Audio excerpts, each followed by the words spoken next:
Hey y'all, first I just want to say thanks for joining the group. So this group was birthed out of many of you, in fact. Just over the years have gotten so many requests for people to learn about real estate and wanting to get involved, and I just haven't had the time to give everyone individual attention. Mike has gotten the same thing, and he has a lot of the same response. We just doesn't have a lot of that time, and I'm sure Gabe has as well. And so I just wanted to take some time and just talk to you very informally about my business and what I do. And this is geared also towards the kind of intermediate investor that already has a portfolio. I'm just going to answer some of the questions that I get over the past year about why I transitioned a portion of my portfolio to shared living. So this was, well, first, let me start here. Real estate investment is not a get rich quick thing, right? It is a get rich very slowly thing. And I carried a W-2. I worked a W-2 job for many years. Some of you know me from that work. And all the while I was, working in a professional career, I was spinning up my real estate portfolio. Yeah, it was hard work, a lot of long hours, a lot of nights, a lot of weekends. But my goal was long term, right? My goal was that I wanted to retire early, and that I wanted to be financially independent, kind of living outside of the system. I didn't want to have a mortgage. I wanted to be self-insured. So these were things that, I was aiming for. And so I began to collect, if you will, rental properties. And, I was doing quite well. In the early 2000s and even mid 2000s, rental property investing was pretty lucrative. I could do pretty well, but I had a W-2, so I just kept pouring all of my profits back into my business, right? So I would acquire more properties.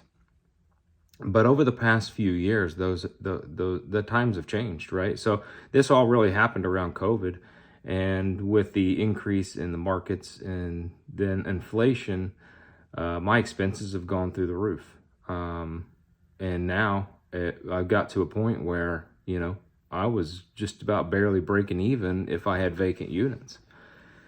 So I could see the writing on the wall, right? So just kind of looking at my portfolio, say somewhere around to mid to 2022, I was looking at my portfolio and realizing that if things continued to get worse, or even if they stayed on the trajectory that they were on at that time, that I was going to have some serious financial troubles. So I began to look at different models with real estate. Being, a full-time real estate investor, starting in 2020,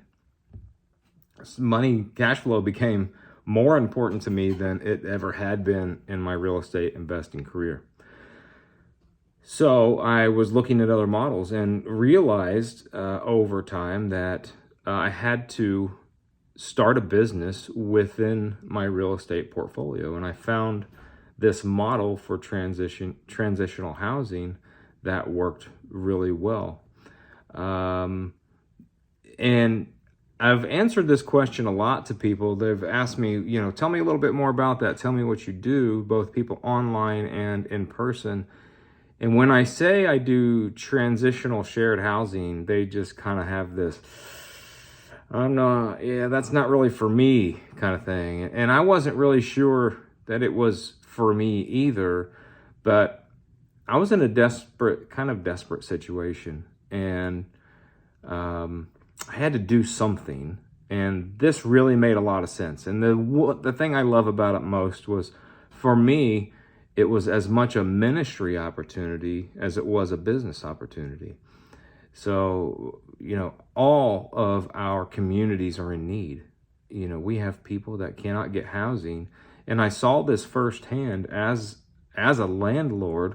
Although I had property managers, I'm still, in constant communication with them and understand what's going on. And housing was getting further and further away from people, meaning that the increases in rents, as justified by the increases in all of our expenses, meaning taxes and insurance, utilities and labor and materials and everything that goes into running a successful rental property business, was increasing. So we have to push that out to our customers, who are the tenants, and they have to pay those increases. There's just no two ways about that.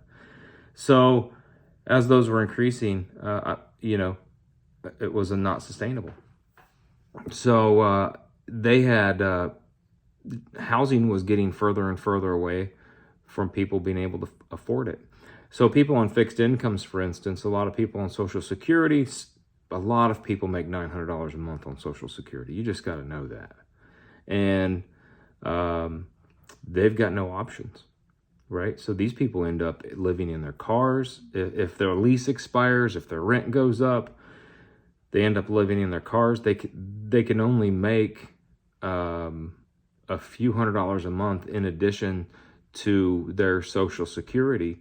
So, getting housing is not an option at all, because most housing has been handed over to property managers away from private landlords, and they're charging 3 times, or I'm sorry, their qualifications are 3x the income, So your income should be a third of the rent, right?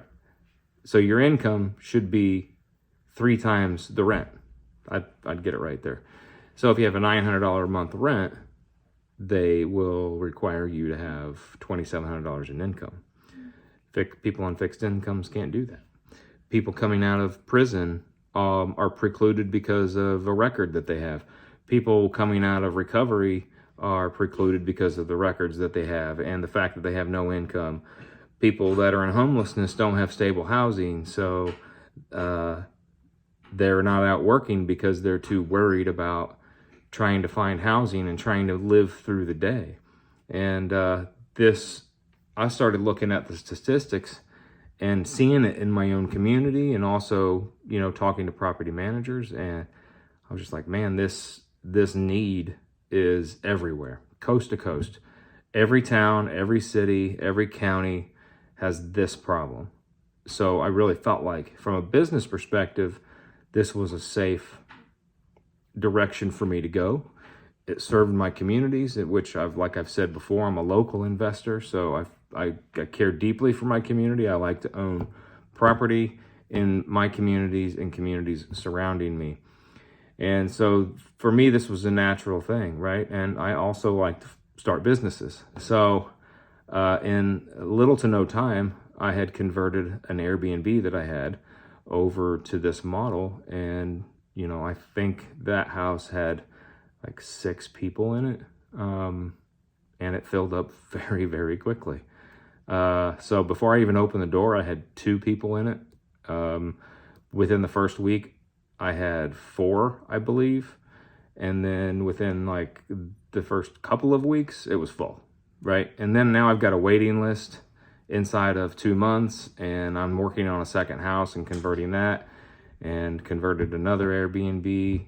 And every time I would get a rental property back to me, or if a lease expired, I would remove the tenant in that and convert it to transitional housing. So let me answer some of the questions for the naysayers. I don't want to deal with those people, right? That's a lot of the response. They come with problems, but I'm also operating a business. So what you have to know is that I have set up processes to mitigate that, right? I'm not involved. I have partnerships with social services organizations that do the people work for me. And so for the first 2 months, I was handling everything myself. And it is a lot, because not only are you dealing with people, you're dealing with people that have lived in an unstable environment, people that have emotional problems, people that have psychological problem sometimes, but we, also have to draw a line of what we can and what we can't deal with in our houses. So I was dealing with that for the first couple of months, and then I struck a partnership with a social services organization. I unloaded all of that onto them, and then I began to open more houses as I got my time back, and then recently just hired a housing coordinator, and then offloaded the work that I was continuing to do with collections and marketing and all of that. So now that's all offloaded onto a housing coordinator. And now that has got my focus back on growing the business. It's got me focused on my family again, because if anybody here knows me, I am 100% focused on family first, right? So that is the first thing in my life outside of my faith. It's my family. Business comes third, and but there's plenty of time for it, right? So you're making time for the important things in your life, and then there's still plenty of time for business. But if you operate your own business, or if you're in real estate, you make your own hours, right? So I can do these things in my own time, and that's fantastic. But yeah, so I've offloaded a lot of that heavy lifting and a lot of dealing with people to service providers. I provide nothing but housing, period. I can't provide anything more than housing. If I did, then I'd be required to be certified, and well, I don't want that, right? That's just not the type of organization that I want to run. I was approached, and I'm approached on a regular basis by different county officials and other counties. So, I was at lunch yesterday with a lady that runs a coalition in another county, and they are wanting to help finance me raising houses in their community. So now I'm going to turn my focus towards buying some property in that community, and then creating some transitional housing, and it'll be phenomenal. It'll be phenomenal for my business. It'll be phenomenal for the people in that community. It really is an amazing thing, because I've taken houses that, from an investor, one house in particular, I posted about it a few weeks ago. It's the house that I have made so much money on. Since 2007, I think, is when I bought it. And, I was getting $1,200-$1,300 a month on that house. And my rent roll in that house is now $6,600, because I started a business in it. And I'm not afraid of the things that I don't know, right? I mean, a lot of that, if we're honest with ourselves, a lot of us have the fear of the unknown, right? And that prevents us from moving forward. Even if you're just a beginning investor, and you're like, well, I don't know how to go buy a property. I don't know where that money's going to come from, and I can't envision myself doing it. I don't know where the property is. So I'm just going to sit here and I'm going to talk about it, and I'm going to think about it. But you got to take action, right? So you've got people like Gabe and Mike and myself telling you, and maybe others that you're seeing, online as well. And you're hearing probably the same things from everyone. But it's the fear of the unknown, right? That is preventing you from doing it. Same thing with this transitional housing is, I think a lot of investors that already own a portfolio and they're struggling look at a model like this, and they're like, there's too many moving parts there that I'm not familiar enough with. So I'm just going to, come up with some kind of random and arbitrary reason why I wouldn't want to move forward with something like that. But you got to move past that, right? Look at what makes sense. Does the prospect of you owning your real estate and having it cash flow when we're, government's telling us we have 9% inflation, but we all know that it's much higher than that, right? You cannot sustain that. You've already raised your rents and you're still having a hard time. And I know this from experience. So what else are you going to do? There are some other options out there, right? Short-term, short-term rentals, like Gabe talks about, mid-term rentals. But maybe you don't have a house that's a good fit for that. And maybe you're not in a community or in a location that's good for that. And maybe the area that you're in is saturated. Don't know. But there are other options out there. And these are options that shared housing is more or less, for me, it's a guaranteed thing, right? So I had Airbnbs in the Indianapolis area, and they were very seasonal, right? So I would do really well in the middle of the year, especially during race season and whatnot. But in the winter and the off months, not so well, right? So I'm looking at an overall average, an overall revenue of the year, and for me, this transitional model just like made sense. I'm like, well, every month I'm performing like my Airbnb would be at 100%, right? In my best months, and I'm going to do that every month or close to it every month. So if I'm looking at it from that perspective, and the expenses aren't any different, and there's other lines of revenue that I can generate from this business as well, and I do, and it's been really phenomenal, guys. I have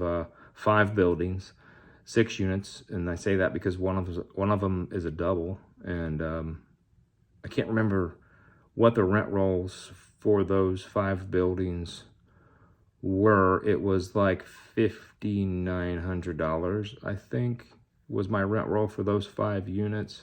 If they were long-term rentals, my rent roll now is in the shared living environment is over $23,000. So I'm just going to leave that right there and end this because I got a call to be on. Later, y'all.